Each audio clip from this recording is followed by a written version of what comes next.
오늘 하나님께서 우리에게 주시는 말씀은 말라기 2장 4절에서 9절까지의 말씀입니다. 가지고 계신 구약 성경 1328면이 되겠습니다. 허락하신 말씀 말라기 2장 4절에서 9절까지의 말씀 교독하겠습니다. 만군의 여호와가 이르노라. 내가 이 명령을 너에게 내린 것은 레위와 세운 나의 언약이 항상 있게 하려 함인 줄을 너희가 알리라.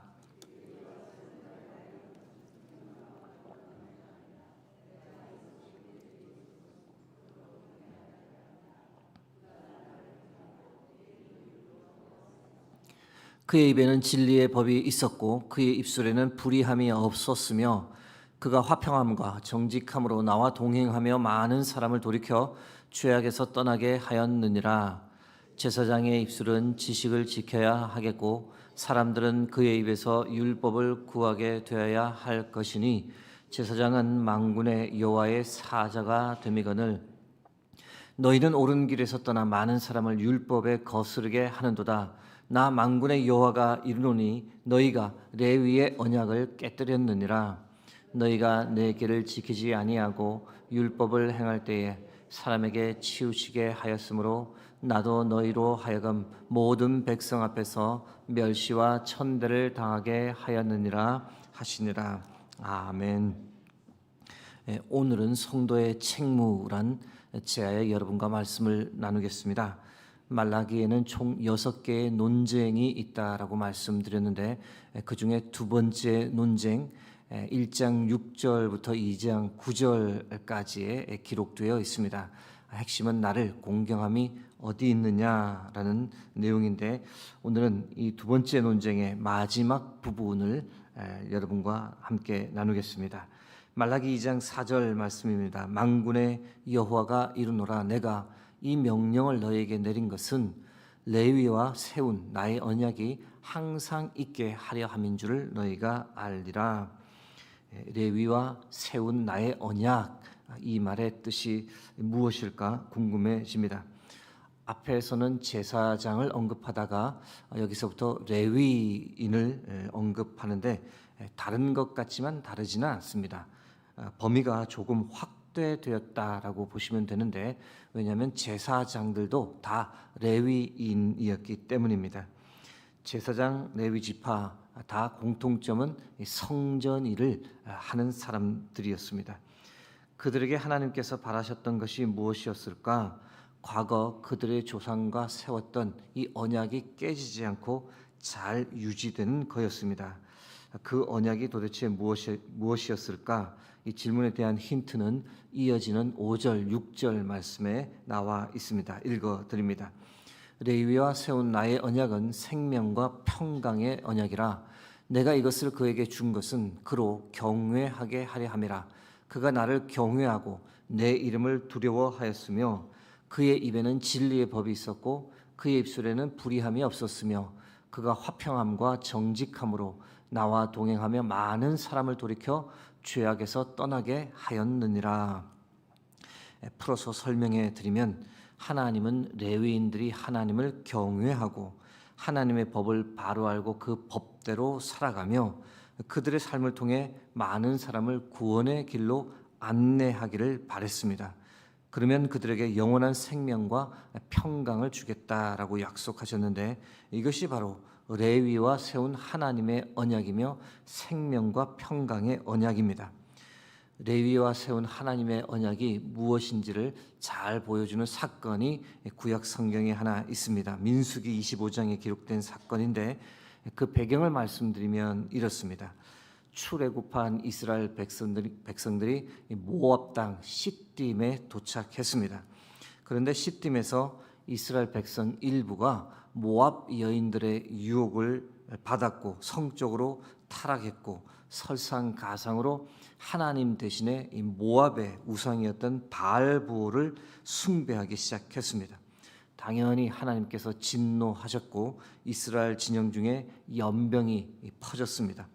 그때 모세가 바알볼 우상 숭배에 가담한 사람을 죽이라 명했는데 이 명령에 누가 가장 빨리 반응했느냐? 아론의 손자여 엘르아살의 아들 비느하스가 가장 먼저 반응했습니다. 비느하스 역시 레위인이었습니다. 음행을 일삼던 이스라엘 사람과 모압 여인의 배를 비느하스가 꿰뚫어 죽였는데 이 사건 이후 하나님의 진노가 멈추었고 연병이 더 이상 퍼지지 않고 이스라엘 백성들이 생명을 유지할 수 있었습니다. 이 사건 때 하나님께서 레위인이었던 이 비느하스의 행동을 칭찬하시며 평화의 언약을 맺었습니다. 민수기 25장 11절에서 13절 말씀 읽어드립니다. 제사장 아론의 손자 엘르아살의 아들 비느하스가 내 질투심으로 질투하여 이스라엘 자손 중에서 내 노를 돌이켜서 내 질투심으로 그들을 소멸하지 않게 하였도다. 그러므로 말하라. 내가 그에게 내 평화의 언약을 주리니 그와 그의 후손에게 영원한 제사장 직분의 언약이라. 그가 그의 하나님을 위하여 질투하여 이스라엘 자손을 속죄하였음이니라. 레위인을 향한 하나님의 기대는 바로 이 비느하스와 같은 행동, 즉 거룩을 지키기 위한 헌신과 열정이었습니다. 레위인들이 먼저 하나님 앞에서 거룩한 삶을 살고 또 그들을 통해 백성들이 거룩한 삶을 살도록 인도하는 것, 이것이 바로 하나님이 기대하셨던 레위인의 책무였습니다. 그러나 말라기서가 기록될 당시에 레위인들은 이 하나님께서 기대하셨던 이 책무를 잘 감당하지 못했습니다. 말라기 2장 8절에서 9절 말씀입니다. 너희는 옳은 길에서 떠나 많은 사람을 율법에 거스르게 하는도다. 나 만군의 여호와가 이르노니 너희가 레위의 언약을 깨뜨렸느니라. 너희가 내 길을 지키지 아니하고 율법을 행할 때에 사람에게 치우치게 하였으므로 나도 너희로 하여금 모든 백성 앞에서 멸시와 천대를 당하게 하였느니라 하시니라. 레위인들이 하나님의 기대에 부응하여 살았으면 좋았을 것을 그러지 못했습니다. 거룩한 삶을 포기하고 타락했습니다. 그런데 그들의 타락이 그들의 타락으로만 끝난 것이 아니라 온 백성들도 덩달아 하나님의 법을 어기고 하나님께 범죄하며 타락했습니다. 잘못된 본을 보였던 레위인들 때문에 사람들이 하나님을 따르는 길에서 벗어나 잘못된 길로 갔던 겁니다. 당연히 하나님께서 진노하셨습니다. 과거 레위인들과 맺었던 그 생명과 평강의 언약, 평화의 언약을 무효화 선언하셨고 대신 레위인들이 모든 백성들 앞에서 멸시와 천대를 받는 존재가 되도록 그렇게 일하셨습니다. 참으로 개탄할 일이 아닐 수 없습니다. 오늘 말씀을 준비하며 레위인들이 감당했어야 할 책무, 하나님께서 기대했던 책무가 무엇인지 그 대표적인 책무 두 가지를 여러분과 나누고자 합니다. 레위인의 책무 첫 번째는 바로 하나님께 제사를 드리는 것이었습니다. 가장 중요한 책무였습니다. 오늘날로 표현하면 하나님께 예배를 드리는 것이었습니다. 그들은 오직 하나님께 제사를 드리기 위해 예배를 드리기 위해 구별된 사람들이었습니다. 성전과 제사를 늘 거룩하게 유지하면서 나라 전체가 하나님 앞에서 거룩한 민족이 되도록 하는 그 일을 위해서 부름받은 사람이었습니다. 하나님을 향한 순수한 예배가 유지되고 그것을 통해 하나님을 향한 경건이 유지되도록 하는 것, 이것이 바로 레위인들을 향해 하나님께서 기대하셨던 첫 번째 책무였습니다. 두 번째 책무는 바로 백성을 바른 길, 하나님께로 인도하는 것이었습니다. 다시 말씀드려 자신들만 거룩하게 사는 것이 아니라 하나님의 백성들이 이 땅에서 거룩한 삶을 살도록 인도하는 책무가 그들에게 있었습니다. 이를 위해 죄 사함을 받을 수 있도록 하는 길을 준비했습니다. 레위인들은 이 성전 제사를 통해 백성들이 죄 사함을 받고 하나님께 나올 수 있도록 일했습니다. 살면서 죄를 짓지 않는 사람은 없기에 하나님께 가까이 나오기 위해서는 죄 문제를 반드시 해결해야 했는데 그 일을 주관했던 사람들이 바로 레위인들이었습니다. 물론 성전 제사 제도는 당시 불완전했습니다.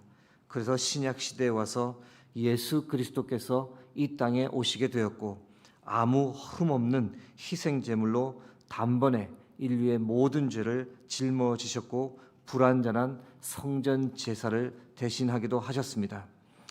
더불어 레위인들은 백성들이 하나님의 말씀을 알고 말씀대로 살도록 인도할 책무 또한 있었습니다.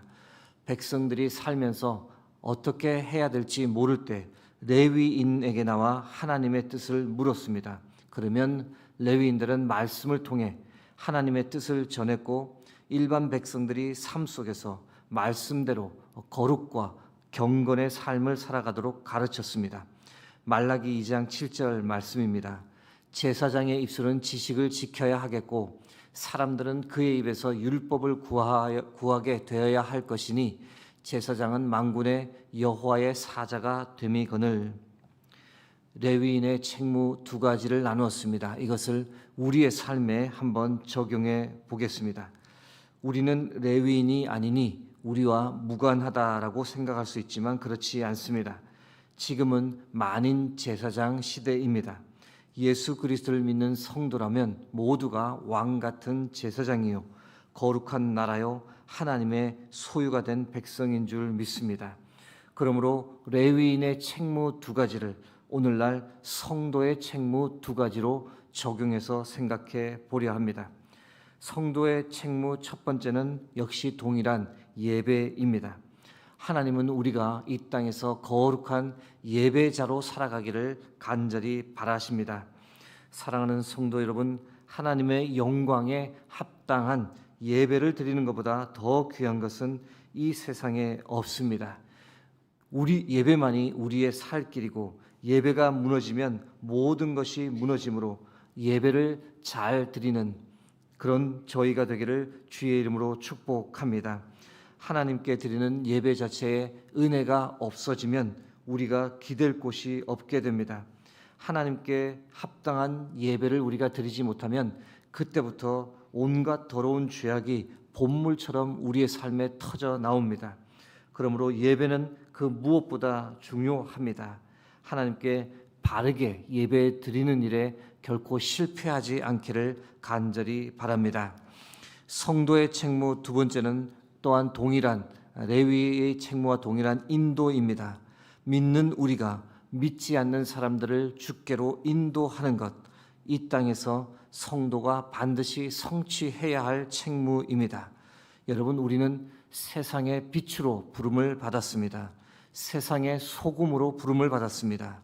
믿지 않는 사람들을 바른 길, 생명의 길로 안내하는 것이 우리의 책무입니다.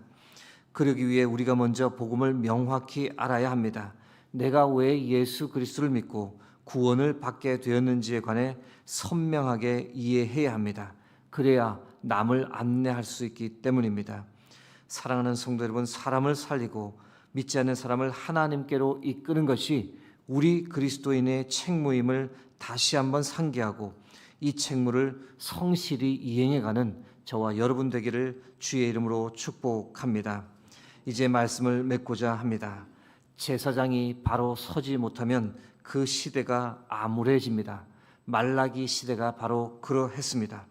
오늘날 성도가 하나님 앞에 거룩하지 못하면 이 세상이 어두워집니다.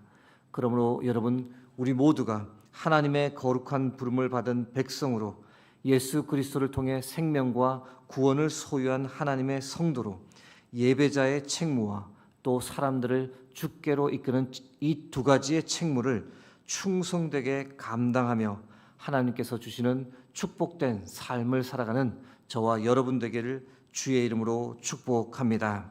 함께 기도하겠습니다. 오늘도 우리에게 귀한 생명의 말씀 허락해 주심을 감사드립니다. 하나님, 레위인들이 그 책무를 감당하지 못했을 때 그 시대가 참으로 암울했듯이 하나님, 우리의 시대는 그러한 일들이 일어나지 않도록 도와주옵소서. 우리 성도가, 우리가 하나님 앞에 거룩한 삶을 유지하고 이 세상에 빛된 책무, 소금의 책무를 바로 행하며 살아갈 수 있도록 도와주옵소서. 하나님께 예배하는 자로, 사람들을 주께 인도하는 자로, 충성되게 이 두 가지 책무를 감당하며 살아가는 복된 하루가 되게 하옵소서. 모든 영광을 주께 드립니다. 예수 그리스도의 이름으로 기도드립니다.